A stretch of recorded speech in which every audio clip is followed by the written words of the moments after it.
मरण्यासाठी जन्माला आलो. मृत्यू प्राप्त करण्यासाठी या मृत्यू लोकात आपण जन्म घेतलाय. पण प्रत्येकाला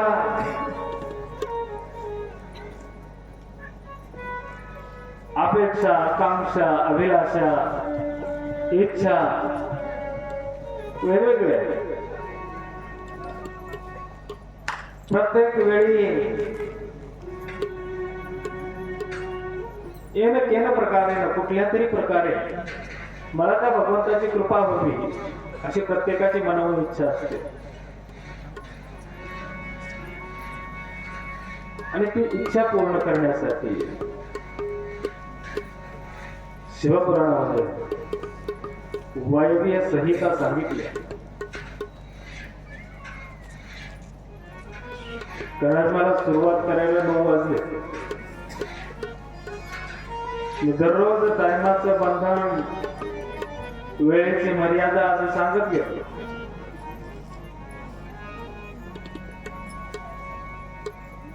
पण आज मला सुरुवात करायला उशीर झाला. कारण ज्या ज्या वेळेला आपल्याला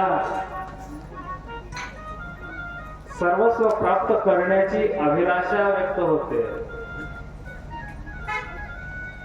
त्या त्या वेळेला काहीतरी विसरल्यासारखं वाटतं. पूजा पूर्ण होते, सगळं काम सिद्धीच जातं, पण आपलं मन आपल्याला सांगतं की आपण काहीतरी विसरत चाललोय, आपण काहीतरी विसरलोय, आपण कुठेतरी थांबलो पाहिजे. आणि थांबण्याची मनसा मनीषा आज आपल्याला या ठिकाणी करायची. एवढं सुंदर गाव, आणि या सुंदर गावामध्ये आपण प्रत्येक जण भक्तिमय वातावरणामध्ये राहणारे लोक आहेत. कारण 2 गोष्टी महत्वाच्या आहेत, एक नदीचं पाणी आणि एक साधू. बहती गंगा चलता साधू, ते कधीच ते कोणाचे नसतात आणि कुठे थांबतही नाही. आणि त्या पद्धतीने आजचा दिवस म्हणजे हमको परदेसी फकीर एक दिन चले जाएंगे, आणि ते जायला पाहिजे. किसी दिन चले जाएंगे. म्हणून आमच्याकडे अनेक संतांनी, अनेक साधूंनी त्याच्यावर चिंतन मांडत असतात. फकीर म्हणजे काय, तर एका समाजात नाही, एका धर्मात नाही, एका पंथात नाही, याच्याकडे काहीच नाही, तो फकीर.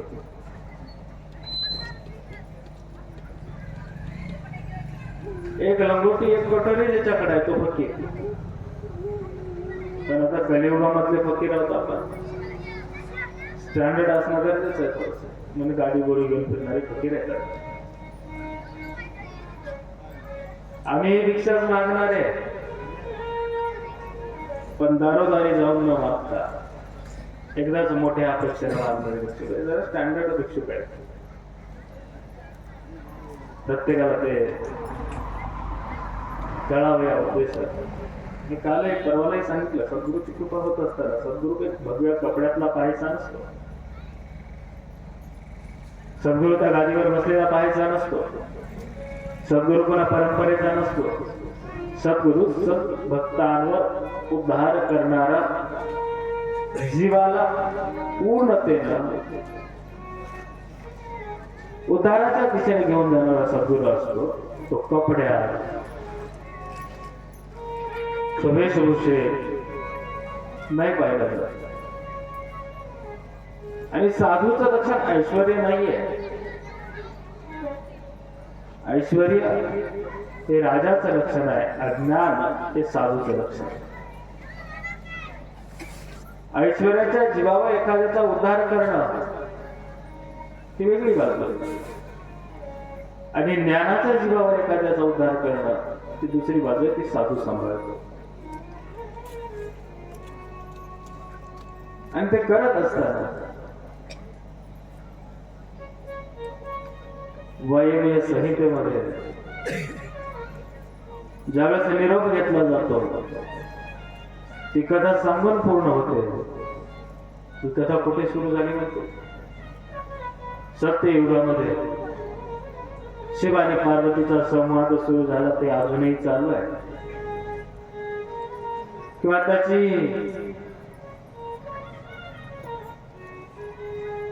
शिवस्तोत्राचं निरूपण, त्याची संख्या, शिवलिंगाची संख्या आणि त्या पद्धतीने अनेक भगवंतांनी म्हणजे प्रभू श्रीकृष्ण, प्रभू श्री रामचंद्र, वायुदेव, नारद, ब्रह्मा, विष्णू, इंद्र आदी दिग्गज या सर्वांनी शिवाची कुठल्या पद्धतीने स्तुती केली किंवा ही कथा ऐकल्यानंतर त्यांना काय वाटतं या पद्धतीचा प्रश्नोत्तर त्या वायव्य संहितेमध्ये. कथा कधीपासून आहे, कथा कोणाची आहे, हे पुराण कशासाठी आहे, तर मानवी जीवाला सुखाच्या दिशेला आणि समाधानकारक जीवन लाभून देणारं जर एक लोकपुराण असेल तर ते म्हणजे शिव महापुराण आहे. आणि ते शिव महात्म्यामध्ये सापडतं. आणि शिव एकमेव असा देव आहे की भक्ताकडून काहीच न घेता फक्त एकच त्याची अपेक्षा आहे, ओम नमः शिवाय या मंत्राचा जप जो प्रेमाने करतो त्याचा तो उद्धार केल्याशिवाय राहत नाही, ते सुखकारक आहे. ओम म्हणजे ब्रह्म आहे, नमः शिवाय शिवाचा अंतःकरण आहे. आणि त्या अंतःकरणाला जागृत करण्यासाठी ओम नमः शिवाय या षडाक्षरी मंत्राचा जप जीवनात आवश्यक आहे. आपण आपण इथं बसल्या किती वेळा जप केला असेल?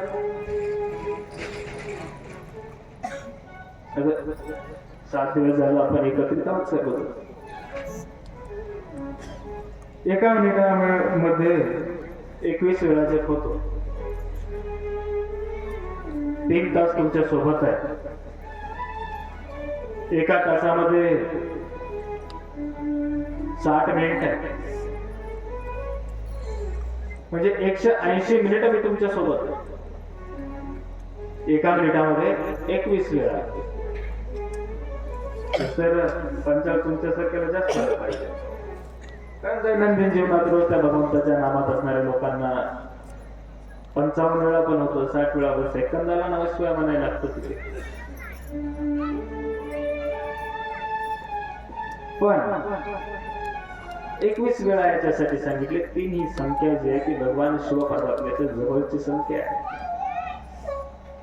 आणि 21 तारखेचा संबंध काय? तर 2 आणि 3 ज्याचा मूलांक 3 होतो तो 21 आहे. आता 180 मिनिट सोबत राहणार आणि तेवढ्या वेळा 180 मिनिटात किती वेळा जपतो? मी गणितात फेल माणूस आहे, मला गणित येत नाही. येत असल्यास येते म्हणावं माणसाने, येतच नसल्यास काय बोलतात? 180 गुणिले 21 किती होतं? तुम्ही काही शाळेत गेलेला माणूस नाहीये, तुम्हाला भरपूर काही शिकला असेल, असं काही तुम्हाला प्रश्न वगैरे असे म्हणून किती झाला? एका दिवसाचा. कोणी केलेच नाही. नको त्या वेळेला चालत असते, पण अशा वेळेला नाहीच करणार. फायद्याची गोष्ट नाही, फायद्याचं घेऊन आहे माणसाला. नको ते आमच्या स्क्रोल करण्याच्या पद्धतीमध्ये एवढी स्क्रोल करायची ते रात्री झोपेची मोठं स्क्रोल करतो. आजकाल जीवनातलं एकही स्वप्न खरं न होण्याचं कारण काय सांगा? स्वप्न यांनी स्क्रोल करत चाललो. एवढी त्याची सवय आम्हाला लागली आहे.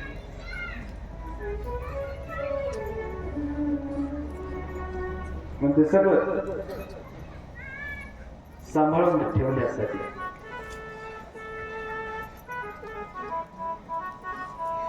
अनेक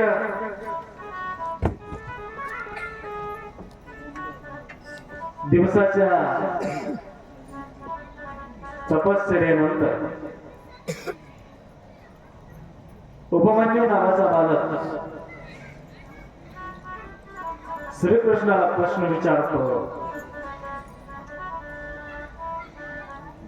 हे श्रीकृष्ण,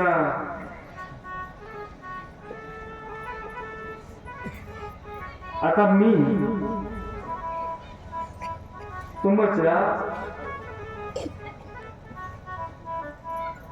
पंचवर्ण नाव असलेल्या पवित्र स्तोत्राचं पठण करून मी तुम्हाला दाखवतो.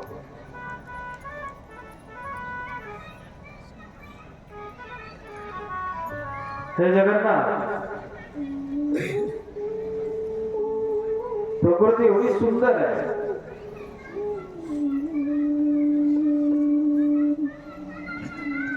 नित्य चेतन स्वरूप असणारी पृथ्वी, ही प्रकृती, ही निसर्ग दररोज नवीन चेतना देणार आहे. आणि त्या चेतनेतून मी माझ्या सर्व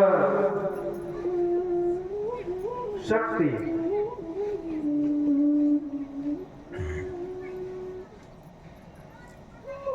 निर्माण करत असताना अशा परमात्म्याचा जय जयकार असो.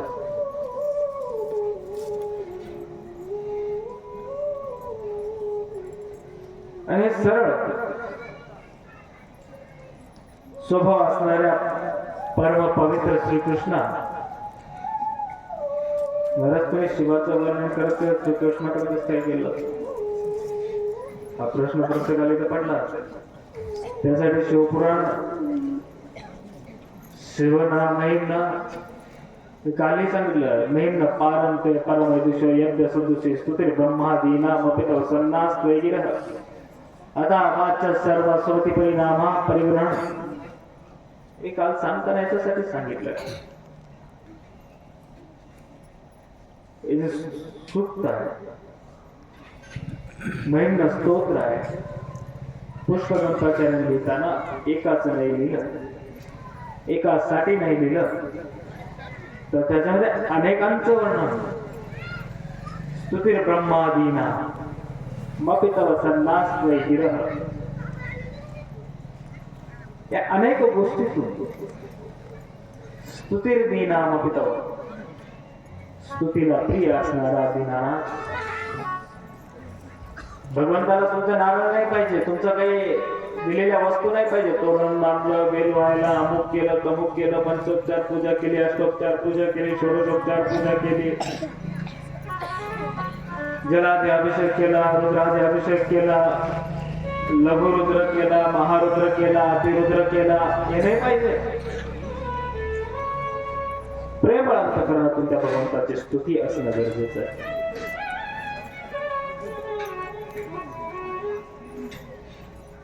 किती प्रेम अंतःकरणातून,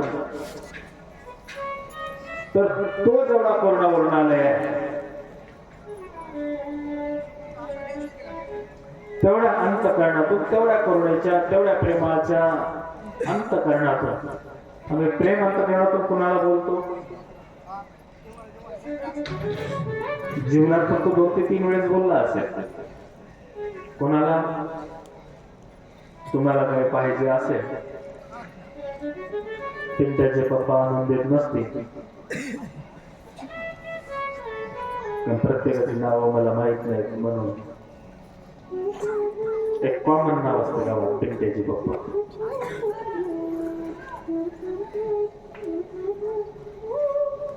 त्याने एवढं काय पाप केले की त्याला पप्पा म्हटलं जातं.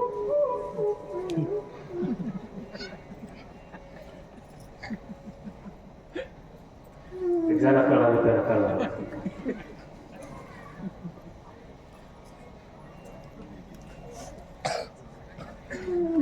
पाप केल्याशिवाय 2 गोष्टी जीवनात लक्षात ठेवा.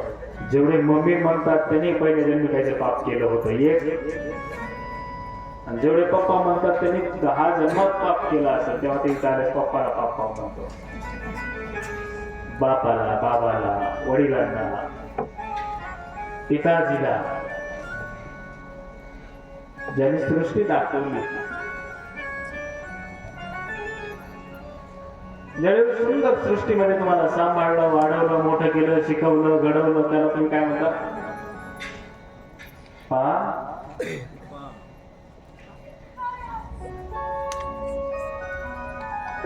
हीच माझी हिंदू संस्कृती आहे, बरोबर आहे ना? अशीच आमची हिंदू संस्कृती आहे. या अनेक गोष्टी हिंदू संस्कृतीच्या 6 दिवसामध्ये सांगितल्या, पण त्या उपमन्यूच्या प्रश्नावर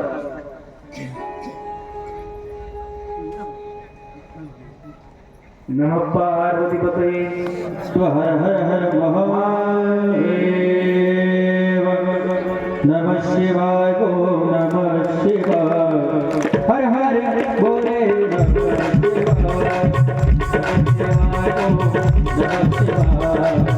हर हर बोले काय माझा हर हर बोले हर हर बोले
Hare Hare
नमः पार्वती शिव हर हर हर हर महादेव मातारेश्वर भगवान की सद्गुरु साक्षात शिवाचार्य महाराज की अवधूत चंदन गुरुदेव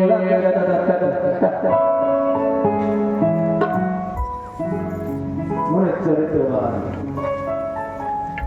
सर्वशक्ती संपन्न पुरुषोत्तम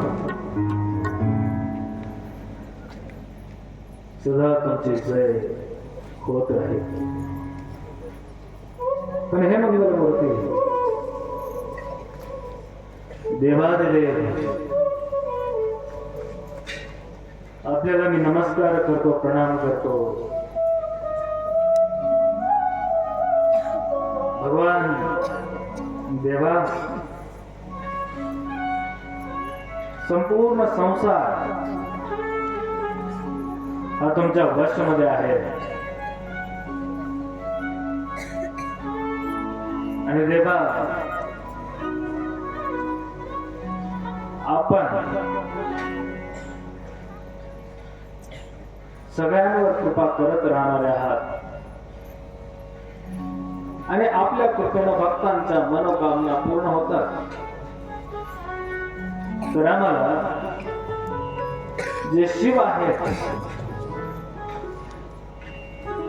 आणि शिव जाणून घेण्यासाठी काय करावं लागेल, उपमन्यू प्रश्न विचारते श्रीकृष्णाला. त्यावेळेस सुंदर असं श्रीकृष्ण उत्तर देतात, जर तुला शिव प्राप्त करून घ्यायचं असेल, जर तुला शिवाची प्राप्ती करून घ्यायची असेल तर तुला एक पर्याय आहे. तेव्हा जगदंबा अंबिका जी माता पार्वती म्हणून ओळखली जाते, तिचं तू स्मरण कर आणि तिला त्या भगवंताचं वर्णन विचार, ती तुला सांगू शकेल. कारण शिव सांगणं आणि शिव पाहणं एकही सोपं नाहीये की मी तुला सांगून समजेल. याचं प्रात्यक्षिक स्वरूप जर तुला पुढे पाहायचं असेल तर तू माता पार्वतीला शरण जा. त्यावेळेस उपमन्यू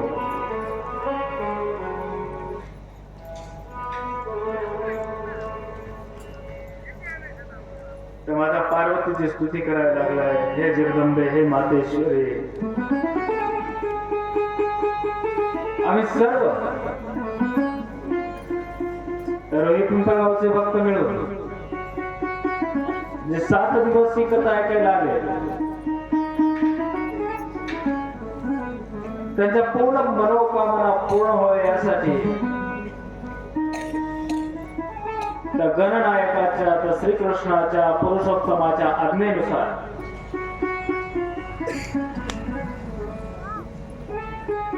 तुला शरण आलो होतो.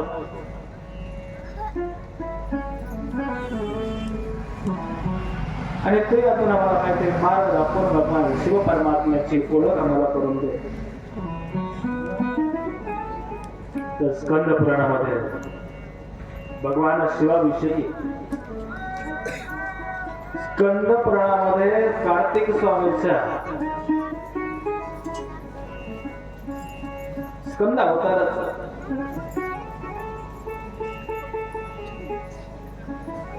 मायमावलं तिकडं काम सुरू आहे. एखाद्या वजनाची वस्तू उचलल्यानंतर, देवाचं नाव घेतल्यानंतर ती वजन हलकी होते. हे ते काम करता करता भगवंताचं नामस्मरण करून तुमच्यासाठी उद्याचा प्रसाद तयार करत आहे. तुम्ही जर त्यांच्याकडे असं हळूहळू पाहिला तर त्यांच्या मनामध्ये राहिलेला भगवंत तुमच्याकडे येऊन बसू नये, तुम्हाला तिकडे कामाला लावू नये. तसं मी तुम्हाला 3-4 दिवशी सांगितलेलं आहे काम, ते उद्या तुम्ही करावी. कदाचित पुरणपोळी तुम्ही करत राहा, जाणार आहेत थोड्या वेळात तुम्ही तिकडे. ते मला तिकडून सांगितलं की आता पाठवून द्या, की आम्ही लगेच तिकडे निघालो. तेव्हा आलं, निमंत्रण आलंय तिकडलं, ज्याला ज्याला करण्याची इच्छा ती जाऊ शकतो. तिकडे उठवणं सुरू झालंय. कोणाकोणाची इच्छा असेल प्रसाद बनवतायत आणि प्रसाद बनवत असताना नाही कोणी म्हणायचं नसतं. एक जरी कोणी करून येतं इकडे आलं तर त्याच्यामध्ये आपला हातभार. कारण नलनील नावाचा हनुमंत वानर त्या दोघांनाच माहित होतं की आपण लिहिलेला किंवा आपल्या हाताने टाकलेला दगड तरंगतो. पण त्यांनी एकच काम केलं होतं, नलनीलची शक्ती वापरून सगळ्यांचं ते कार्य घेतलं होतं. तसं आपल्या पुरणपोळीचं काम आहे करण्यासाठी तर लोक आहे, पण ज्याला इच्छा असेल की एक पोळी माझी त्यामध्ये असावी. कारण त्या मंथनामध्ये सगळं मिळून गेल्यानंतर आग लागली ते एक खारुता येईल. आपल्या जेवढं मुखामध्ये पाणी बसतं तेवढं ते घेऊन त्या आगीमध्ये ओतत होते. आणि त्याने सांगितलं तुझ्याला काय होणार नाही, काय होणार नाही मलाही माहिती आहे, पण माझ्या जीवाला माझ्या शरीराला केलेलं तर मी काम करणं. कारण हे आग लावताना तर मी नव्हते, पण विझवण्याच्या यादीमध्ये माझा पहिला नंबर असेल. त्या त्या पद्धतीने काही लोकांना कासवासारखी सवय लागलेली असते. मगाशी कुणाला तर संभवत हे वाटतं, पान पडतं पण त्याला वाटतं की आभाळ पडा आणि आभाळ माझ्या अंगावर पडल्यामुळे ते पळत राहते. असं कुठलंही काम नाही की तो एकटाच करतो, बाकी सगळे त्याच्याकडे पाहत असतात. रोहित पिंपळगाव गाव आहे तर मन धनानं यथाशक्ती या भगवान पाताळेश्वराच्या सोहळ्यामध्ये सहभागी झाले. मला एक खंत आहे, मी ते आता बोलताना बोलायची की नाही माहित नाही, पण जर पाताळेश्वराची आज्ञा झाली तर निश्चित ती एक खंत बोलून दाखवलं.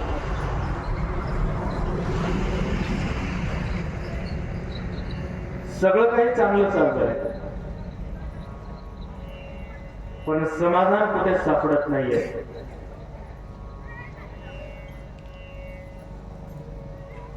एखाद्या ठिकाणी पूर्ण मंत्राचा जप पूर्ण करावासा वाटला, ज्यावेळेस डोळ्यासमोर जर काही दिसत असेल तर त्यावेळेस डोळे न लावता मुक्त होण्याच्या दिशेने काम करावं. ते आपल्याला आताच नाही करणार. मी अनेक ठिकाणी गेल्यानंतर आज अनेक घरं फिरलोय. सकाळपासून तुम्ही एवढं हुशार आहात मला माहित नव्हतं. उद्या जाणार आहे बाबा, उद्या काय संध्याकाळी गावात दिसणार नाही. एकदा घरला निघाल्यावर म्हणा एवढ्याने बोलवला की म्हटलं 7 दिवस मागेले मी रिकामाच राहिलो, दिवसभर आराम करत होतो, तेव्हा कोणी नाही बोललो. मी महाराज तुम्ही 7 दिवस आराम केला ना, त्याचा एक पूर्ण करता आम्ही इथंच काढून घेतो. ते आमच्या रोहित गाव आहे. तुम्हाला जेवढा आम्ही सुख देऊ आराम देऊ तेवढा आम्ही इथं फेडून घेतो, रिकामा तुम्हाला पाठवतो. बरोबर आहे ना? बरोबर आहे ना? आता तुम्ही नाही सांगणार बरोबर आहे का नाही ते, थोड्या वेळाने सांगाल निश्चित. आज नाही सांगितलं तर जाताना तरी सांगा हे तुमचं बरोबर होतं. आम्ही जेवढं खाऊ घालतो तेवढं इथं वसूल करतो. या वसुलीवर एक पद्धत सांगितली होती. माझ्याकडे भीम नावाचा एक पहिलं गजासूर होता. त्या गजासुराला संपवण्याचं काम आमच्या भीमानं केलं आणि ते त्याच्याकडे वसुलीचं खातं दिलं गेलं. आणि तसा बघा ते तुम्ही सगळे कसं त्या पद्धतीने त्या भक्तीचं वसूल करतं की भगवंताची भक्ती कशी वसूल करायची असते ते तुमच्याकडून शिकावं. तुम्हाला वाटेल की काही तो दुसरं वसूल दुसरं तिसरं काही नाही बोलत. मी भगवंताची भक्ती वसूल करणं वाटतं. आम्ही ऐकतोय काय तर आम्ही भगवान शिव परमात्म्याचं वर्णन चिंतन ऐकतोय. आणि त्या माता अंबेला जगदंबेला मातेश्वरीला कृष्णाने सांगितलं होतं की याच्याबद्दल तुला जर सगळी माहिती पाहिजे असेल किंवा शिव कसा आहे हे जाणून घ्यायचं असेल तर तू तिकडे त्यांना शरण जाऊन त्यांना विचारू शकता.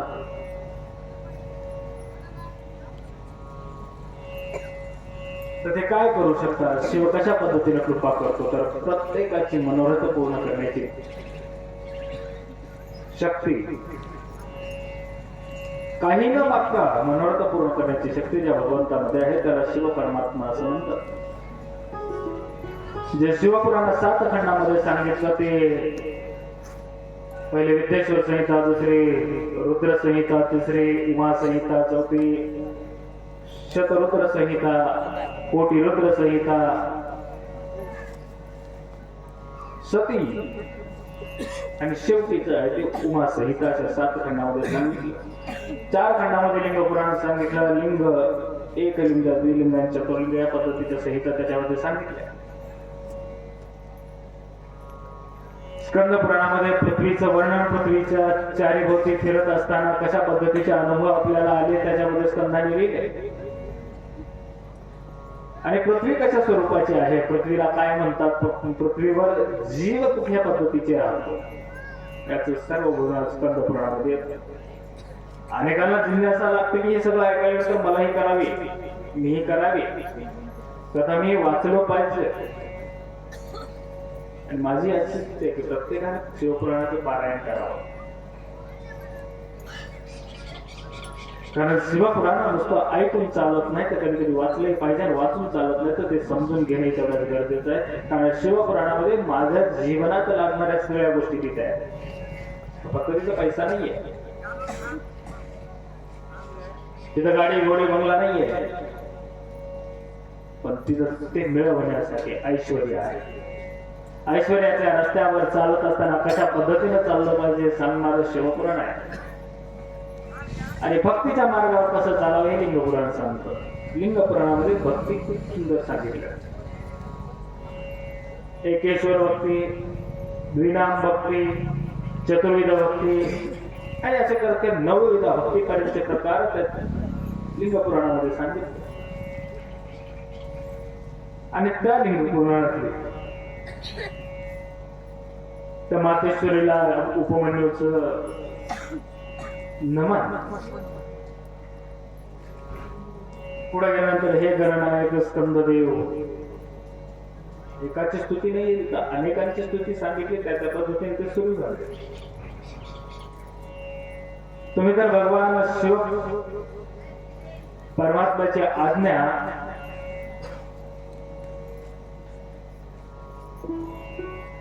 एवढी पालन करता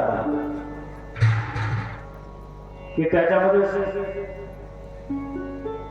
शिवाची आज्ञा कोण पालन करतो तो फक्त एकमेव स्कंद सांगितलाय. आणि त्या आज्ञेतून ज्ञानरूपी प्रसाद, ज्ञानरूपी अमृत आपल्याला अनेक वेळेला भेटलेलं आहे. कारण देवाची आज्ञा ज्या ज्या वेळेस आपण पाळतो त्या वेळेस सहज कृपा होऊन जाते. एखाद्या सद्गुरूची, एखाद्या संताची, एखाद्या साधूची सहज जर आज्ञा पाळत गेलो तर केव्हा कृपा होऊन जाईल सांगता येत नाही. जीवनाचा उद्धार कसा होतो तर मागितल्यानं नाही होत. मागितल्यानं काहीच नाही मिळत. तुम्ही कितीही मागायला जा, काही नाही मिळणार तुम्हाला. बँकेत जर फाईल घेऊन गेला तर तुमचे बँकवाला पण तुमचे काय करतो, त्रुटी काढतो कागदपत्रामध्ये. काढतो की नाही? तसंच भगवंताकडे मागण्यासाठी नका जाऊ, भगवंताकडे देण्यासाठी, त्या समर्पित भावनेनं जर तुम्हाला तो सगळं दिल्याशिवाय नाही. ज्या ज्या वेळेस आपण समर्पित भावनेनं भगवंताकडे गेलो त्या वेळेस काहीतरी घेऊन आल्याशिवाय राहणार नाही. हा एवढा विश्वास आहे. म्हणून देता आलं पाहिजे. आणि भक्तीमध्ये एक गरज आहे, तुम्ही हुशार आहात की येडे आहात?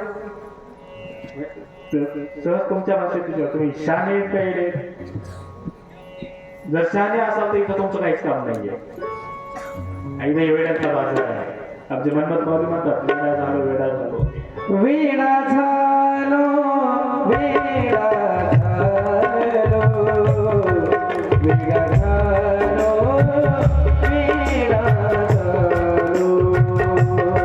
वेडा झालो, वेडा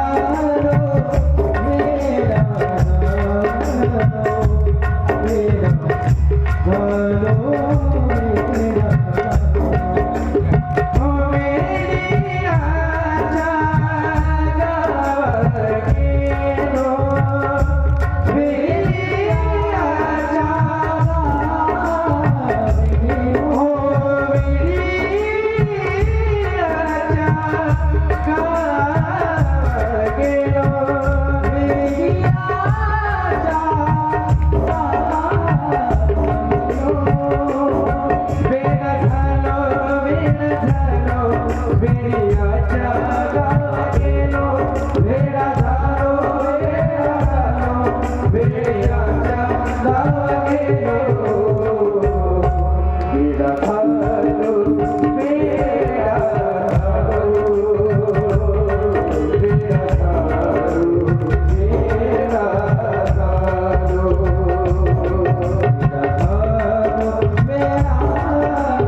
शहाण्याचं काम नाहीये.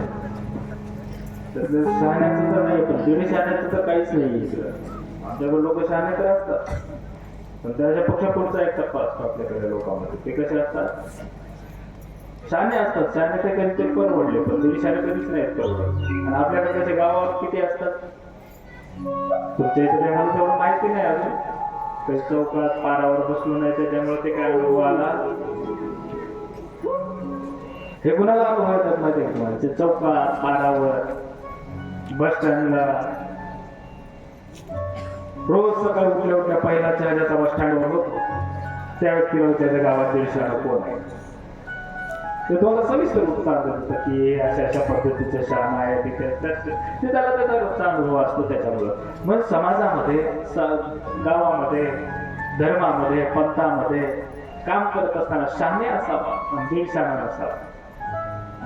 मी अनेक लोक असे पाहत असतो दररोजच्या जीवनामध्ये, अनेक पाहत असते दीडशहाणे लोक, जे की कासव असावे त्या सशासारखं पान पडलं तर आवळ पडलं म्हणणारे अनेक पाहिले. आणि आपणही पाहत असतो, दररोज पाहतो. फक्त इथे शहाण्याचं काम, इथे वेड्याचं काम. वेडा झालो वेडी याच्या गावात गेलो. ज्या गावाला गेलो त्या तिथल्या लोकांनी मलाच वेड केलं. पण तिथे नुसतं वेड नाही केलं तर अवघी शिवरूपी नेलं. कुठे नेलं? आणि तू म्हणतात तिथे एक वेडा बसलाय. वेडा बैसलासी भोळा कृपा करी शिवलीला. ते एक आमचं येड आहे. पाताळेश्वर सगळ्यात येणार. बरोबर आहे. सगळ्यात येणार कोण आहे तो पाताळेश्वर. जाईल त्याच्यावर कृपा करतो. तो बघत नाही कुण्या मंदिरातून आलाय, कसले कपडे घालून आलाय, कुठून आलाय, अंघोळ करून आलाय का, पूजा करून आलाय का, पूजेचं साहित्य घेऊन आलाय का, पाणी घेऊन आलाय का, रत्न घेऊन आलाय, काही नाही पाहिजे. फक्त कृपा करतो. म्हणून त्याला भोळा म्हणतात, त्याला येडं म्हणतात. सगळ्यात मोठे येडं जर कोण असेल तर ते आमचं पाताळेश्वर. सगळ्यावर कृपा करणारा वेडा बैसला असे भोळा कृपा करी शिवलीला. आणि अशा वेड्याच्या गावाला जायचं. किती तर माझ्या जीवनाचं सार्थक झालं पाहिजे. तिथं माझ्याकडून माझ्याच नाही तर माझ्या गावाचं, माझ्या नावाचं, माझ्या कुळाचं सार्थक झालं पाहिजे. अशा वेड्याकडे गेलं पाहिजे. आम्ही अगदी शहाण्याकडे जातो, त्याच्यामुळे सगळंच अडकून करतो. म्हणजे पहिल्यांदा सांगताना सांगितलं शिवपुराणापेक्षा शिव जाणणं महत्वाचं आहे. शिव ओळखणं गरजेचं आहे. ज्याला ते बोलवत आहे त्यांनी सहल उठायचं निघायचं. कारण ते तुम्हाला काही काम म्हणून बोलवत नाहीत, ते प्रसाद बनवण्यासाठी बोलवत आहेत. सो खुशीनं जा. नमः पार्वतीपतये शिव.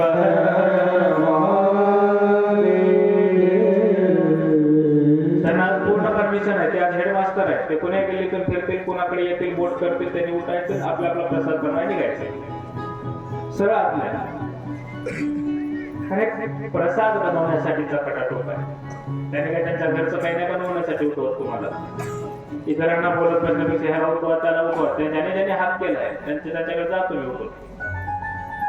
मी त्या दिवशी सांगितलं, इथून मी काही सांगून त्या दिवशी शेवटच्या दिवशी रात्रभर कथा चालणार आहे. उद्या सकाळी आपल्याला 8 वाजेपर्यंत काही काम नाही. 8 वाजता मिरवणूक काढायची आपल्या उद्या. तोपर्यंत मलाही काही काम नाही. आता रात्रभर जरी तुमच्याशी गप्पा मारत बसलो असंही पुन्हा उद्या पातळीला निघून जायचंच आहे. तुमच्या गावातली गलीमुळं पाहून झाले की जायचं आहे. मिरवणूक काढणं म्हणजे काय असतं? गलीमुळं पाहून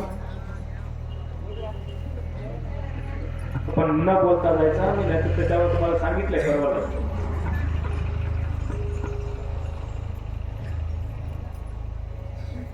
कारण तिथून ऐकायला हेच भेटणार आहे. इथं बसून ऐकण्यापेक्षा तिथं बसून ऐकायला ज्याला ज्याला इच्छा आहे त्यांनी उठा. आणि आरती झाल्याचे बाकी सगळे तिकडेच येणार आहे. त्याची चिंता नका करू. आरतीला जे बोलवा आले त्यांनाही माझी विनंती, आरतीला सगळे वापस घेऊन या. हो ना. नमः पार्वतीपतये पाताळेश्वर भगवान की सद्गुरु काशीनाथ शिवाचार्य महाराज की.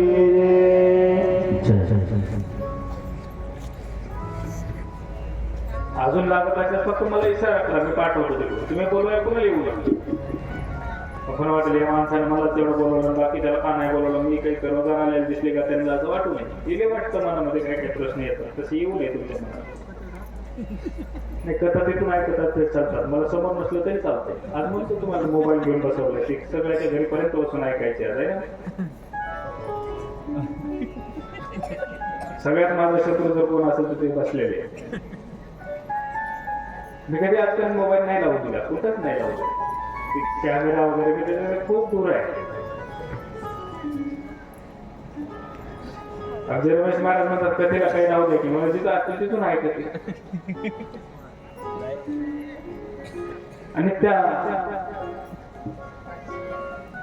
स्तोत्राचं निरूपण सांगत असताना पुढे गेल्यानंतर सिद्धी कर्म, त्या सिद्धी कर्माचं निरूपण सांगितलंय. सिद्धी कर्माचं निरूपण श्रीकृष्णजी सांगतात. सगळ्यात पहिल्यांदा प्राणवायू वर विजय मिळवणं गरजेचं आहे. आणि ते मिळवल्यानंतर विजय प्राप्त होतो आणि प्रत्येकाला विजयाच्या दिशेने विजय मिळवून घेता येतो. प्राणवायूवर आधी विजय मिळवून घेता, त्याच्यावर विजय प्राप्त करायला शिका आणि त्याच्या पुढे जाऊ. कर्मानुसार अभ्यास म्हणजे अभ्यास करून प्राणायाम अभ्यस्त प्राणायाम ज्याला करता येतं तो सगळ्या रोगावर दोषावर विजय प्राप्त करून देतो. आणि ते शरीर आपल्या शरीराची ज्याला थांबा म्हणलं त्याने थांबा, त्यांचं सगळं सूत्राचं ऐकलं चल चला बाकी नका जाऊ, आता तिकडे जास्त झाले त्याच्यामुळे चुली तयार झाल्यानंतर तुम्हाला पाठवलं जाईल. चुली तयार होत्या बसा आता जागेवर, आता तुम्हाला थांबवलं गेले तिकडे. त्यांचं आमचं आज थोडंसं कनेक्टिव्हिटी किंवा पाटलाचं माझं सांगितलं, आम्ही डोळ्यावर बोलतो. किती जर लाभ होतो तर डोळ्याच्या इशाऱ्यावर बोलायचं ठरलंय, तोंडात नाही बोलायचं. जे डोळ्यानं बोलतात ते काम सिद्ध करून जातात, ते तोंडानं बोलतात त्याच्यावर कुठलंच काम सिद्ध होत नाही. जे कर्मावर बोलतात ते डोळ्याच्या इशाऱ्यावर बोलतात, कर्मावर बोलतात, ते काम पूर्ण करून जातात. म्हणजे तोंडानं बोलतात त्यांचं एकही काम पूर्ण होत नाही, म्हणून ते विचार करत असतात. प्राणवायूवर विजय प्राप्त झाल्यानंतर माणसाच्या शरीरातले मल मूत्र विसर्ग त्या सगळ्यावर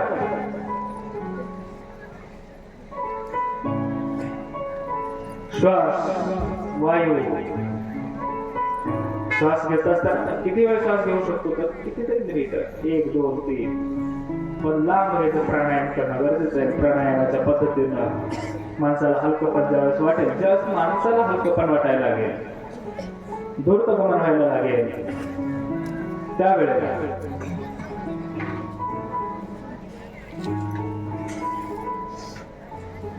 बोलण्यामध्ये उत्साह, चातुर्य आणि सगळ्या रोगाचा विनाश, सगळ्या प्राणायामाचा परिणाम सिद्धीला पूर्ण येतो. म्हणून प्रत्येक पूजेमध्ये व्यानाय स्वाहा, उदानाय स्वाहा, अपानाय स्वाहा, ओम भूर्भुवः स्वाहा,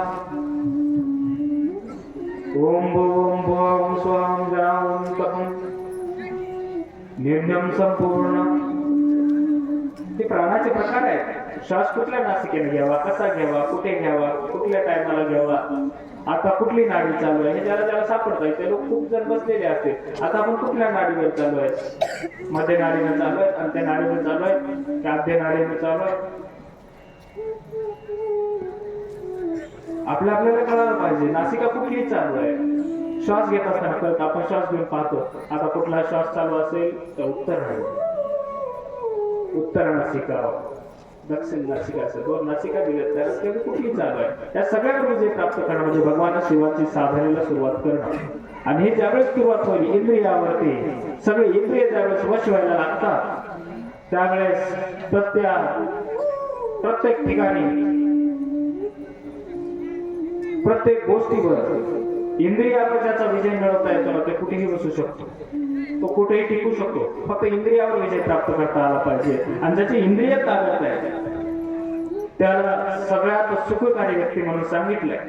आणि ज्या इंद्रियावर प्राप्ती विजयाची प्राप्ती झाली त्याला ज्ञानाची प्राप्ती सहज रीतीने होते. आणि ज्ञान प्राप्ती सोबत वैराग्याची प्राप्ती होते ज्याच्या इंद्रियावर ताबा येतो.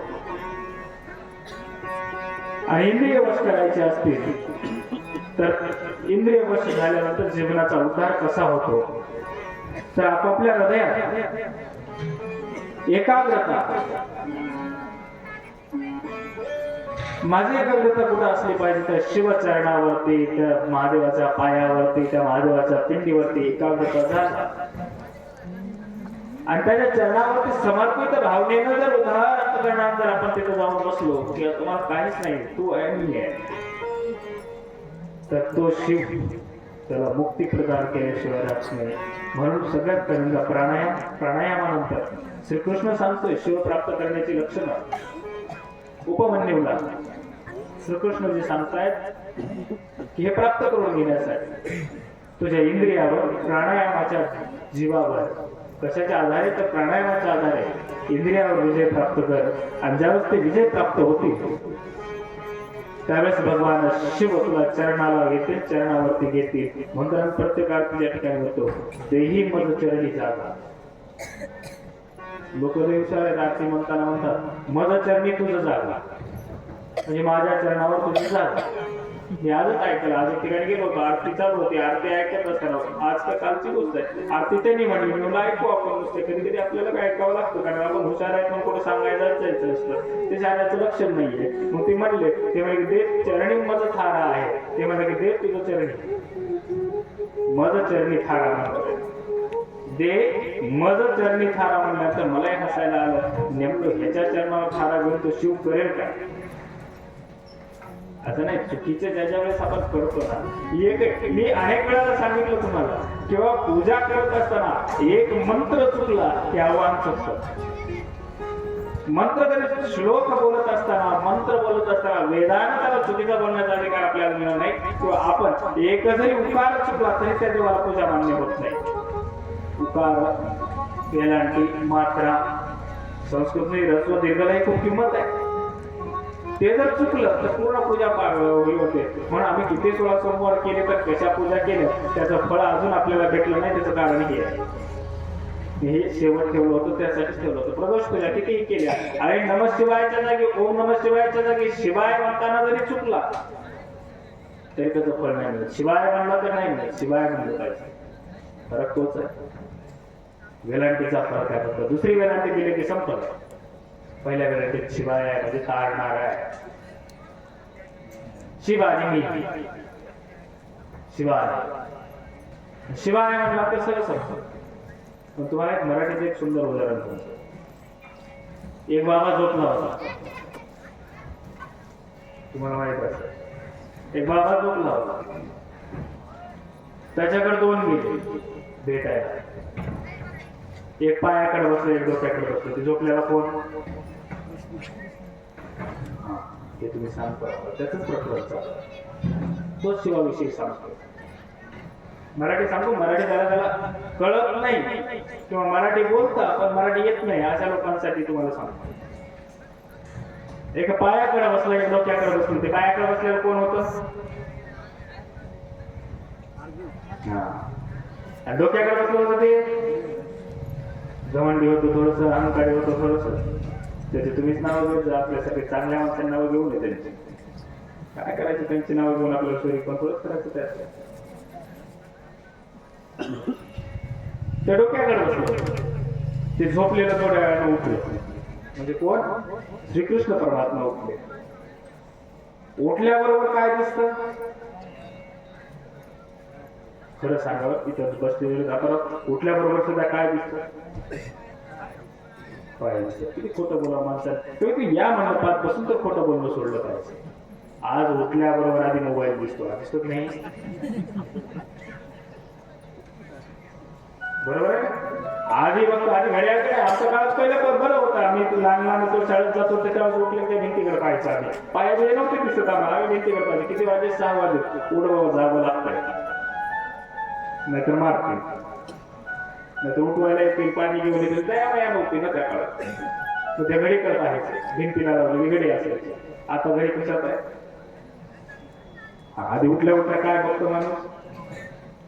तुम्ही माझा पाय. खोटं बोलायचं नाही, इथं बसून खोटं बोलायचं.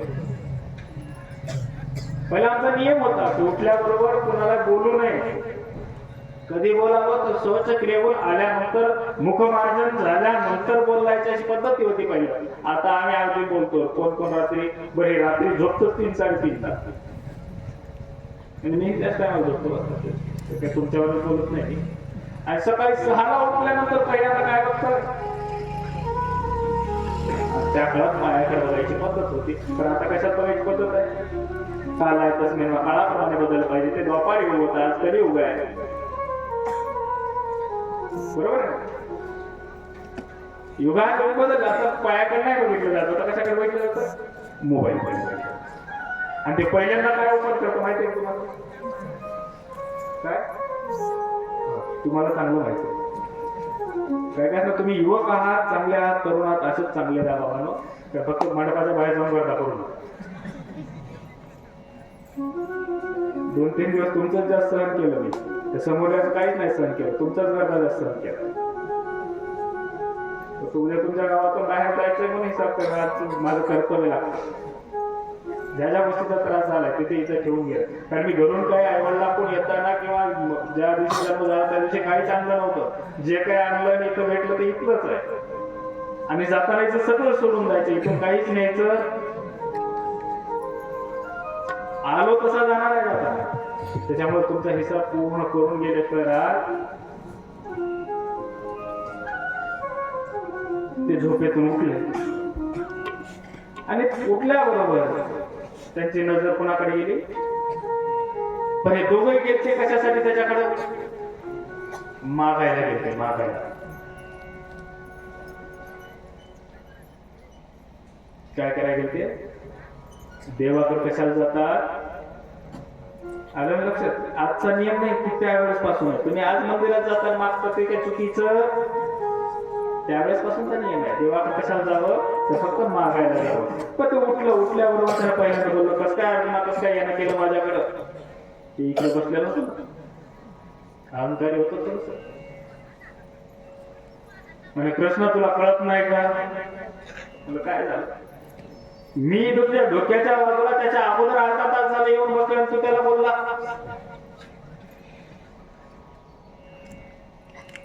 कृष्ण परमात्मा हुशार आहे. चातुर्याच्या देवतेमध्ये त्यांचा गणपतीच्या नंतर त्याचा नंबर घेतला जातो. ज्याचं नाव येतं ते म्हणजे आमचे श्रीकृष्ण परमात्मा आहे.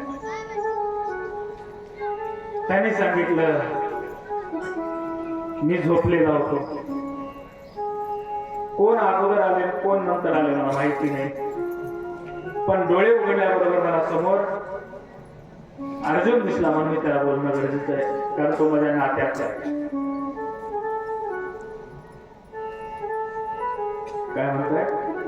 ते माझ्या नात्यातलं आहे.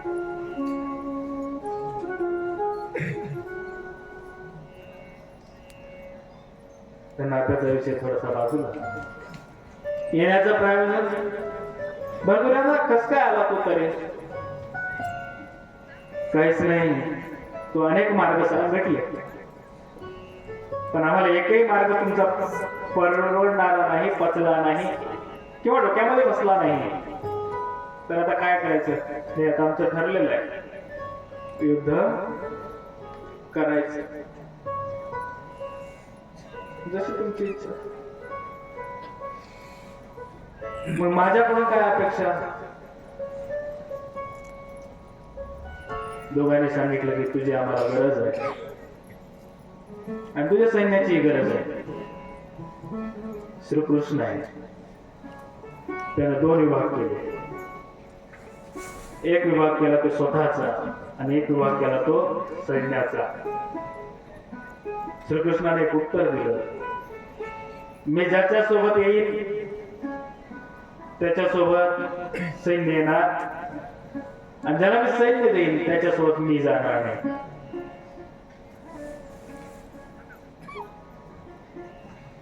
शेवटी येड्या डोक्यातच होत. 100 असल्यामुळे घराचा भाव की मोठी असतील थोडीशी गावात देवाणपणा असतो माणसाचा. आम्ही 100 जण आहेत, काय करतोय कोण बघू, याचा परिणाम असतो. त्याची थोडीशी भाऊबंदकी मोठी होती, त्याला काही त्याला विचार करावा लागत नव्हता. सगळ्या कामाला ते फक्त दंडमशाहीनं करत होतं, विचारसरणीनं करत नव्हतं, आध्यात्मिक नव्हतं, पूजापाठ करत नव्हतं, कधी मंदिरात जात नव्हतं, कधी सप्त्यात येत नव्हतं, कधी पंक्ती घेत नव्हतं. आणि काय चालायचं? फक्त दंडमशाही चालायचे. मी म्हणतो तेच पूर्व दिशा. असं त्याला वाटायचं. येड शेवटी ते म्हणलं, कृष्णा तुला एकट्याला घेऊन काय करू? मला लोणचं घालायचं मला, तू तिकडेच जा म्हणा, मी सैन्यात घेते. पण ज्या वेळेस अगोदरचा प्रश्न होता, तर कृष्णा यादवी सैन्य देऊन टाकलं. कुणाला? त्या 100 जणांना, त्या कौरवांना. आणि स्वतः एकटा कोणाकडे गेला? अर्जुना. पण त्याच्या अगोदरचा संवाद आहे. मराठी ज्याला ज्याला कळते, झोपलं नाही नको. आजच्या दिवस होता, उद्यापासून या टायमाला बिंदास घरी आपापल्या. इथं येऊ नका उद्या, तिथं कोणी सापडणार फक्त पाताळेश्वर एकटाच असेल तो. ज्यावेळेस उठला त्यावेळेस तो पहिल्यांदा बोलला होता तो अर्जुनाला, त्याला कारण विचारलं तर ते म्हणला अर्जुन म्हणतोय, अर्जुनाला श्रीकृष्ण म्हणतोय तू येण्याचं कारण काय. तर त्यावेळेस राग आला दुर्योधनाला. दुर्योधन म्हणते मी अगोदर तुझ्या डोक्याकडे बसून सुद्धा तुला मी दिसलो नाही का. त्याला कसं काय बोलला तर तो कृष्ण म्हणतोय तो माझ्या नात्यातला आहे. त्यावेळेस दुर्योधन म्हणतोय मग मी तू नात्यातला आहे. कळलं.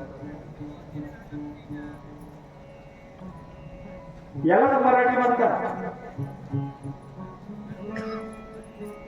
मराठी सारखी सुंदर भाषा जगात दुसरी नाहीये. ही 4 वारते 26 बाराखडीची भाषा शिकवून जर एखाद्याला वाटत असेल मी लय मोठा आहे, मी लय शिकलो असं वाटत असेल तर तो आमच्या पहिल्या बाराखडीत 12 अक्षरात पण बसत नाही. आई नाव म्हणत असताना के नो येते, आय नो म्हणत असताना येणोच लिहितंय. त्यालाच कळत नाही मी कोणत्या प्रकारचं आय नो म्हणलोय. मला कळत नाही मी नाही असं सांगण्यासाठी काय करतो मी त्यालाही माहित नाही, पण माझ्या भाषेला माहिती आहे नात्यातला आहे, नात्यातला आहे. भाषा सुंदर आहे मराठी भाषा म्हणतात त्याला. ज्यावेळेस कृष्ण सांगतो अर्जुन माझ्या नात्यातला आहे मग मी तू नात्यातला आहे. यालाच मराठी म्हणतात. आणि ही मराठी भाषा शिकणं गरजेचं. जी बोलतो ती मराठी वेगळी, शिकायची आहे ती वेगळी, आणि प्राप्त आहे ती वेगळी. प्राप्त भाषा ही आपली बोली भाषा असते, दररोजच्या जीवनात वापरली जाते. जेवल्या का, उठल्या की ती रोजची भाषा. काही ठिकाणी उठले का, ही आपली प्राप्त भाषा. मराठी 56 प्रकारे बोलली जाते, त्या त्या प्रांतानुसार, त्या त्या विभागानुसार, त्या त्या कोसानुसार. प्रत्येक 12 कोसाला बदलणारी ती माझी भाषा आहे, ती मराठी भाषा आहे. पण एक आहे शास्त्रोक्त आणि बोली. जी शास्त्रोक्त भाषा आहे ती नात्यातला फरक सांगते किंवा नात्यातला फरक सांगते. दीर्घ नात्यात म्हणलं तर स्वल्प झालं आणि नात्यातला म्हणलं तर दीर्घ झालं. नामध्ये एवढा फरक आहे दीर्घ आणि ह्रस्व. म्हणून मंत्र पूजा करत असताना मंत्र जर थोडाफार खालीवरी झाला तर देवाचं फळ तसंच खालीवरी होतं. म्हणून उच्चार करत असताना ओम नमो भगवते रुद्राय, ओम नम नमस्ते रुद्रमण्य होतो ईश्वरे नमः, नमस्ते अस्तु भगवान विश्वेश्वराय महादेवाय त्र्यंबकाय त्रिपुरुषाय त्रिपुरांतकाय त्रिकाग्निकालाय कालाग्निरुद्राय नीलकंठाय मृत्युंजयाय सर्वेश्वराय सदाशिवाय. सगळे स्तुतीतली नाव आहे. आणि सहज निळकंठ म्हणलं असतं, महेश म्हणलं असतं, स्तुतीत नाही होत, हे सहज झालं. पण ज्यावेळेस शास्त्र त्याला जोडलं जातं त्यावेळेस त्याला महेश्वराय दिगंबराय न नकार बीज 5 वाकार शिकार नकार यकार आणि ओंकार. 5 बीजात जे जे मला शिकता येईल, जे जे मला प्राप्त करून घेता येईल किंवा प्राप्तीतून भेटलेलं ज्ञान वाटता येईल त्या त्या पद्धतीनं आपण सर्वजण काम करत जाऊ. अशी भावना ज्या वेळेस आपल्या मनामध्ये येते त्यावेळेस मुनिवर उपमन्यू या मुनीला उपमन्यूला श्रीकृष्ण शिवलिंगाची स्थापना आणि त्या शिवलिंगाच्या फळाबद्दलची अपेक्षा अभिलाषा सांगत असताना अनेक पदावर प्राप्त राहून सुख शांती राज्य या सगळ्या गोष्टीसाठी माणूस सतत चिंतेत आहे की आज मिळाले उद्या मिळेल का, आजचा दिवस उद्या असेल का. कारण गेली घडी नाही परत होणे.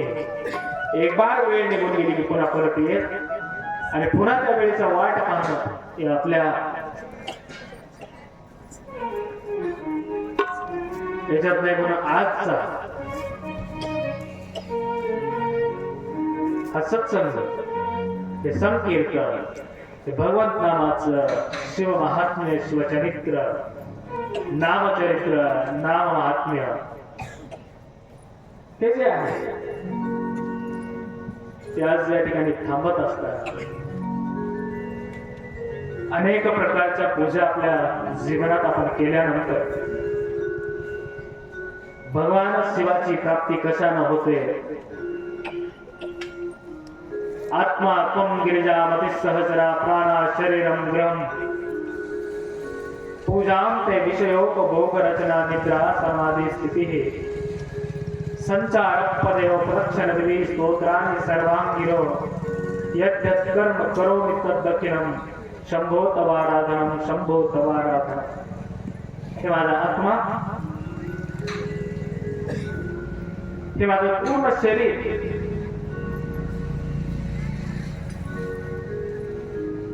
सर्व काही शरीरातल्या प्रत्येक नसाना नसा सहचरा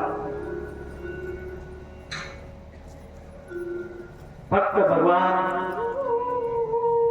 शिव परमात्म्याच्या पूजामध्ये मंत्रामध्ये अनुकल्पित राहून मनाने नसेल पाणी नसेल जल नसेल अमृत नसतील फुलं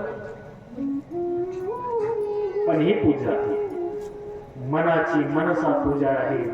कुणी ठिकाणी सांगतात रत्न कलते कमासनम स्नानंच दिव्यांबरम नाना रत्न विभूषितम मृगमला मोदांकितम चंदनम.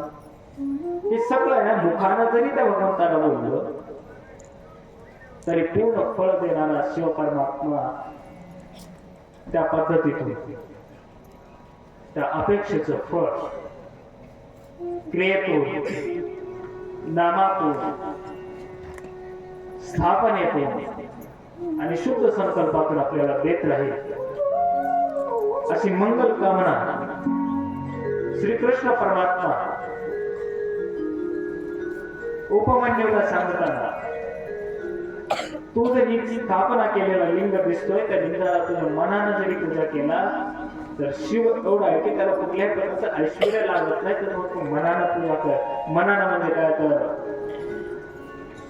5 कर्मेंद्रिय 5 ज्ञानेंद्रिय 10 आणि 11 मन हे जर एका ठिकाणी लावलं तर निश्चित तुझी पूजा भगवान पाताळेश्वर सफल करून घेऊन त्याचं फळ तुला निश्चित दिल्याशिवाय राहणार नाही. भगवान श्रीकृष्ण शिवपुराणामध्ये त्या वायव्य संहितेमध्ये सांगतात. आणि त्या उपमन्यूचा संवाद पुढे नारद अनेक हजारो ऋषी मुनींच्या प्राप्त क्रियेतून प्राप्त कर्मातून, कारण केलेली पूजा कर्माच्या माध्यमातून होती की कुठल्या माध्यमातून होती याचा विचार विनिमय.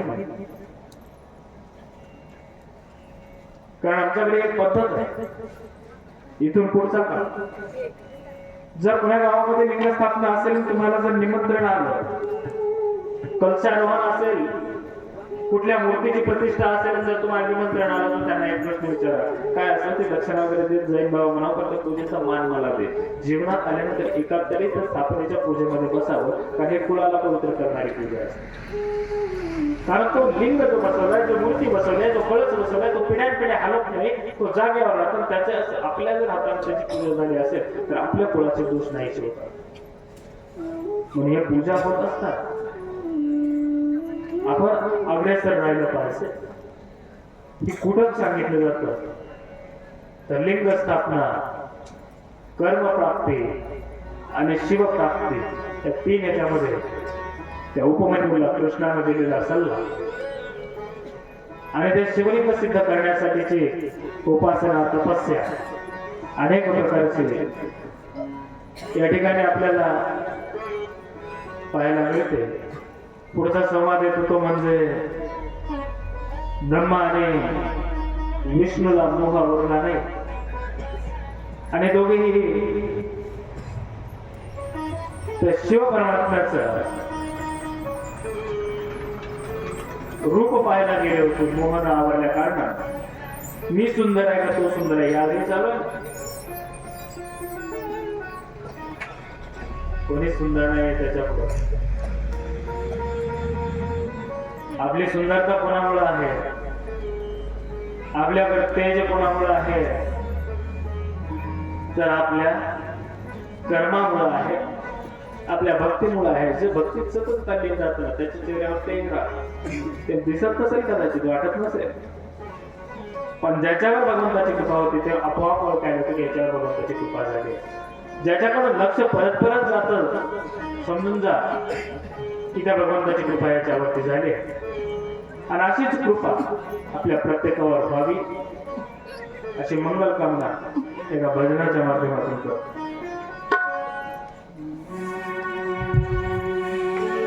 ओ शंभू महादेवा, हर हर महादेवा, शंभू महादेवा, हर हर महादेवा, शंभू महादेवा, हर हर महादेवा, शंभू महादेवा, हर हर महादेवा, हे शंभू महादेवा, हर हर महादेवा, शंभू महादेवा, हर हर महादेवा, शंभू महादेवा, हर हर महादेवा,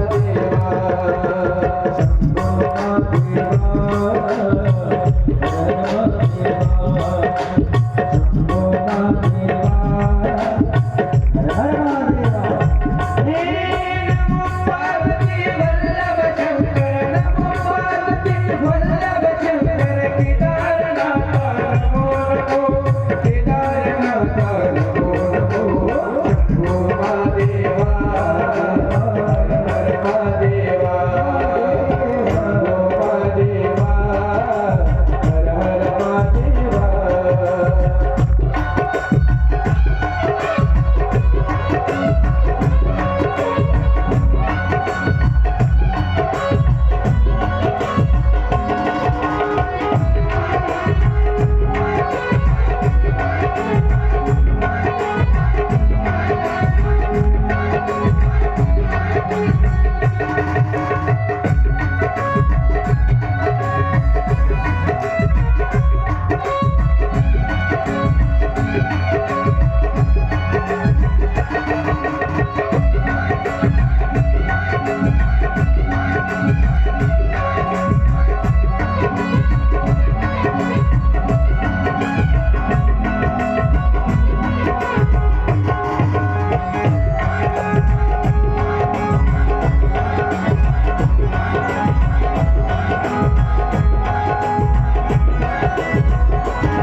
आपल्या शिवपुराणातला आणि या 7 दिवसातला शेवटचा विषय. कारण जेवढे विषय मला सांगायचे होते ते कुठल्या ग्रंथाचा, कुठल्या पुराणाचा, कुठल्या शास्त्राचा, कुठल्या मीमांसेचा आधार घेऊन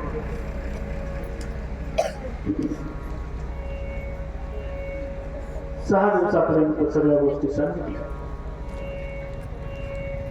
कारण 7 दिवसापर्यंत 7 दिवसाची कथा सांगत असतात. अनेक शिवकथेमध्ये एक तर भस्म धारण सांगितलंय, पण कसं बनवायचं हे नाही सांगितलं. ते मी तुम्हाला सांगून दिलं. किंवा कोणतं भस्म पवित्र असतं किंवा कुठलं भस्म कशासाठी असतं हे सांगितलं.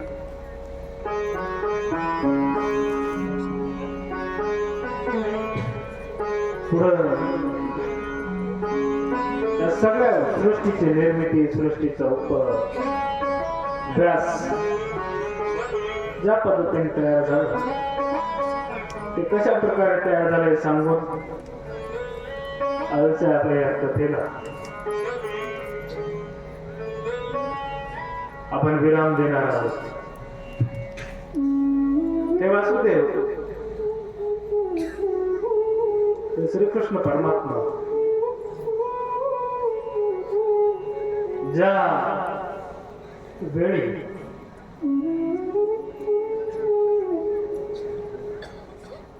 त्या ठिकाणी ओंकारनाद होणार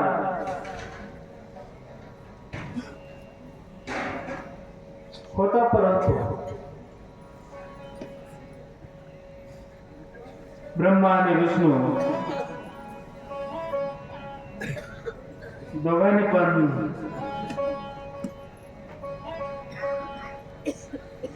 त्या दोन्हीकडे समजून न समजल्यासारखं केलं आणि ओम मध्ये स्थित अकार, उकार आणि मकार कर्मशः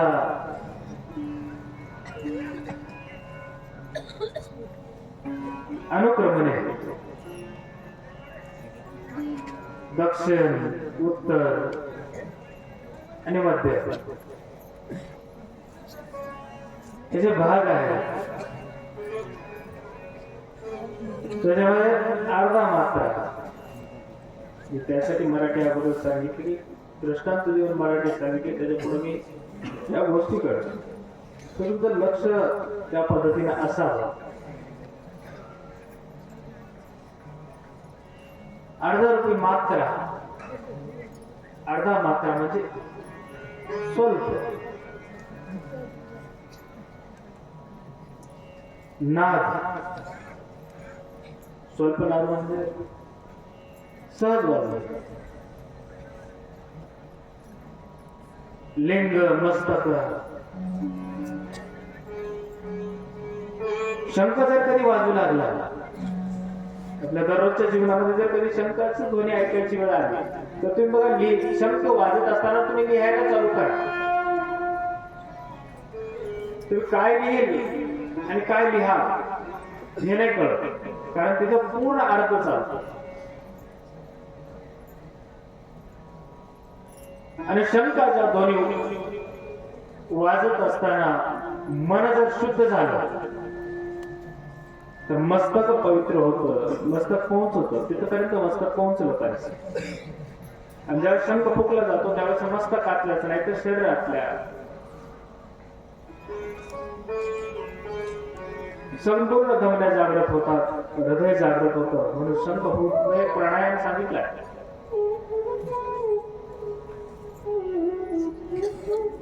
आणि जिथं मस्तक पोहोचत तिथं प्रणव ज्ञानेश्वरी परमहंस आणि ज्ञानेश्वरीचं पारायण केलंय आतापर्यंत भरपूर वेळा. डोकं जागेवर ठेवून उगं पानं चालणे, उगं पानं पलटणे जरा पारायण म्हणत नाही. असेही भरपूर जण असतात. पंक्तीला जेवायला असतं म्हणून पारायणाला बसणारे भरपूर जण असतात. मग तुमच्या इकडे ती पद्धत नाही. माझ्या इकडे ज्या भागात मी राहतो तिथं पारायणाला बसणाऱ्याला पहिल्या पंक्तीला बसवलं जातं. पारायणवाले आधी बोलवतात, मग त्या पद्धतीने जर आले तर पारायणाचा मान असतो म्हणून लोक बसतात आमच्यावर. तुमच्याकडलं मला माहिती, पण अनेक वेळा पारायण केल्यानंतर प्रणव आणि अनव ह्या दोघांची ओळख करून देणारे दोन ग्रंथ आहे आपल्या मराठी भाषेसाठी. एक म्हणजे ज्ञानेश्वरी, दुसरा म्हणजे परमहंस. प्रणव आपल्या रूपात रूप बदलून प्रकट होणारा ध्वनी, त्यामध्ये वेगवेगळ्या प्रकार आहे. आकार ऋग्वेद आहे, उकार यजुर्वेद आहे, मकार सामवेद आहे, नाद अथर्ववेद आहे आणि उत्पत्ती. अशा प्रकारे अकार उकार मकार आणि नाद त्याचा जन्म होतो. आणि सगळ्यात पहिल्यांदा ऋग्वेदाची उत्पत्ती होत असताना रजोगुण संबंधित विधी विधान मूर्ती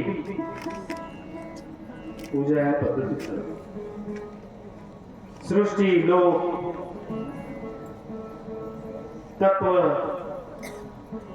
पृथ्वी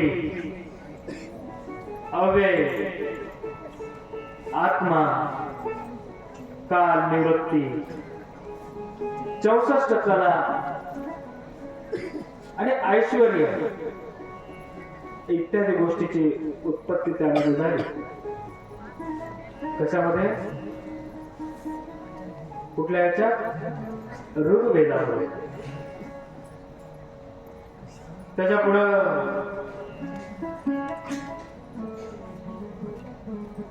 यजुर्वेद मध्ये सत्वगुण, अंतरिक्ष, विद्या आदी अनेक तत्वाने प्राप्त असलेलं वेद म्हणजे यजुर्वेद सांगितलं. सामवेदामध्ये किंवा सामवेदापासून तमोगुणी रुद्र त्याच्या मूर्त्या,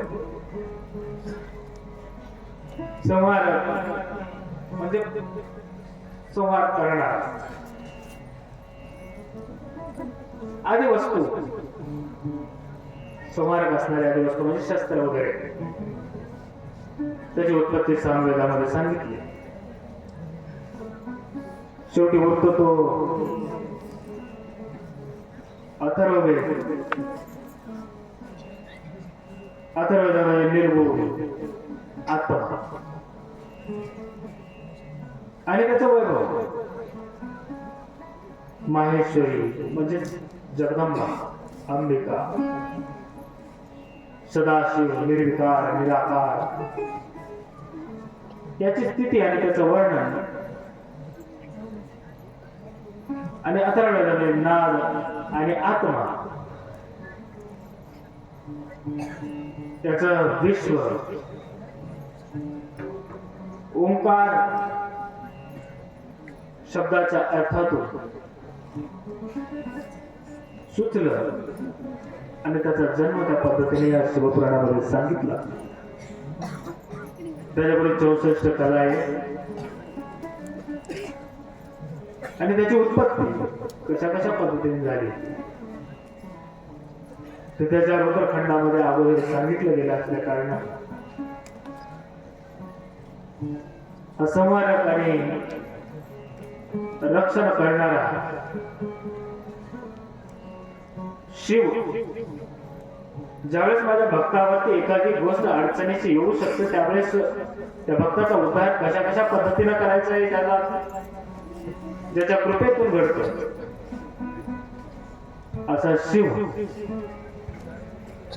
म्हणून ते नाटबाबा सांगतात शिव भोळा चक्रवर्ती शिव भोळा चक्रवर्ती शिव भोळा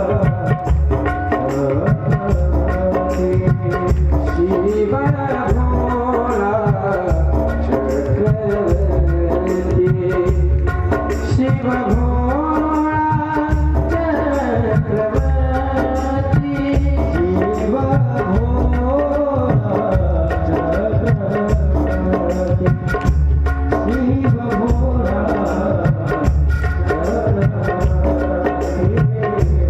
शिव भोळा चक्रवर्ती शिव भोळा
शिव कसाचा चक्रवर्ती आहे.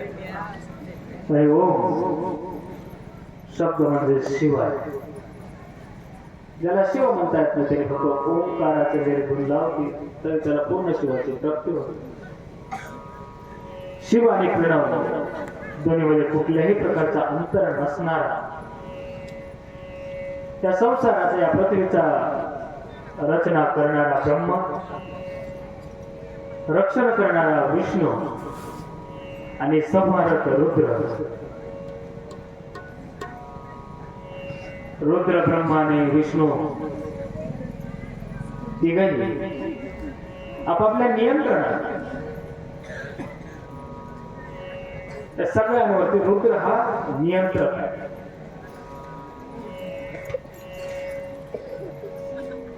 आणि कारण आपण दोघेही एक दुसऱ्याचे दुश्मन नसो.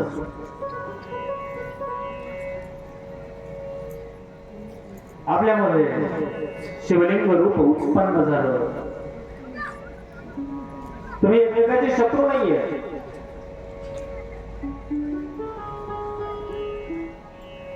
पण तुम्ही दोघांनी अहंकाराच्या पोटी, मोहाच्या पोटी स्वतःची दुश्मनी वाढवली. म्हणून मला तुमच्या दोघांचा अभिमान घालवण्यासाठी कुणाला म्हणतात शिवजी बोलताय ब्रह्माला आणि विष्णूला हे लिंग रूप प्रकट व्हावं लागलं, प्रकट करावं लागलं. आणि आता आजपासून म्हणजे रोहित पिंपळगावात मनामध्ये असलेला प्रत्येकाचा अहंकार दूर ठेवून मी या देवाचा भक्त आहे, मी त्या देवाचा भक्त आहे, मी याची भजना करतो, मी त्याची भजना करतो, मी याला मानतो, मी त्याला मानतो, मी याची पूजा करतो, मी त्याची पूजा करतो. हे द्वैतात्मक भाव, तुलनात्मक भाव जिथे ब्रह्मा विष्णू टिकले नाही. आपण कोणत्या शेतातली मुली आहोत? आप किस खेत की मुली हो? आपली भक्ती किती मोठी आहे. देव पूजेला बसल्या जर मांजर आला तर लक्ष मांजराकडे असतो, देवावर नसतं. जर वाचताना बाजूला कोण गेलं तर त्याच्यावर लक्ष असतं, ते कोण गेलं ते कळतं. आणि आम्ही भक्ती सांगतो म्हणजे छोटासा अहंकार, श्रेष्ठत्वाचा अहंकार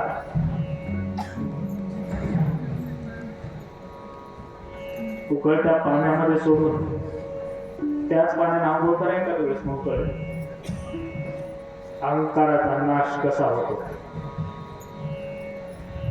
तेवढं करण्यासाठी 7 दिवस या मंचावर अनेक प्रश्न उद्भवले, अनेकांच्या भावना वेगवेगळ्या पद्धतीच्या आल्या.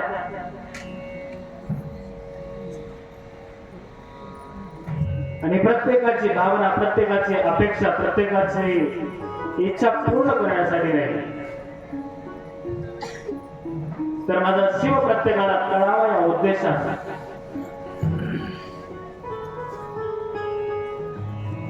हे कथा स्वरूप एखाद्या दिवस कीर्तन घेतलं असतं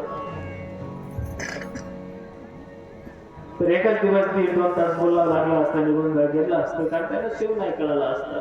4 चरणावरती इतके दिवस 7 वर्ष शिवकथा ऐकून आपल्याला शिव कळाला नाही, ते 4 चरणावर बोलून शिव कळणार आहे का? म्हणून त्या शिवाचं चरित्र, शिवाचं महात्म्य, शिव नामाचं महात्म्य मी माझ्या 7 दिवसामध्ये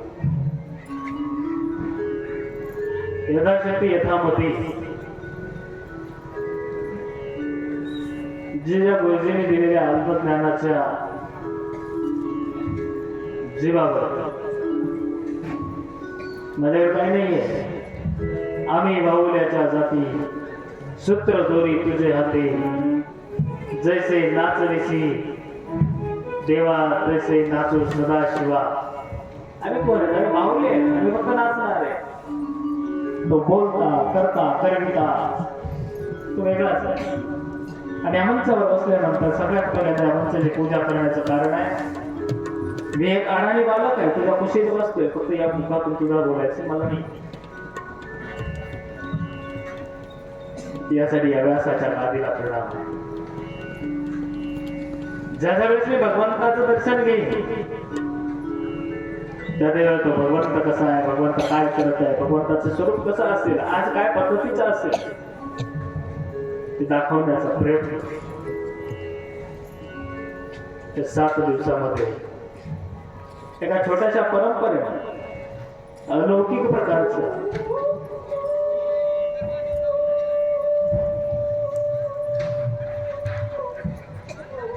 जीवनाचा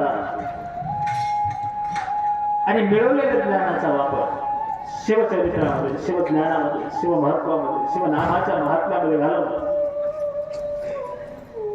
ते माझ्यासाठी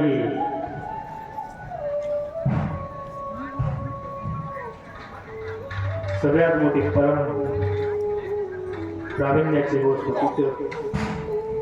माझा पातालेश्वरानं केलेला हा सन्मान असत. त्या पातालेश्वराचा आणि त्या गुरुकांत बसवेश्वराच्या परंपरेचं काहीतरी कुठल्या तरी ऋणानं बंद या निमित्त या ठिकाणी, कारण शेवटी निमित्त लागतं. गोष्टी अगोदरच ठरलेल्या असतात, तर निमित्त मात्र आमची पातेलेश्वराचा उत्सव आहे. आणि तो उत्सव माझ्यासारख्या छोट्याशा व्यक्ती करून ते तुमचं तर बंद करता ना? करा बंद. मी सांगतो म्हणून करा. काही गोष्टी असतात ना ते जगापुढे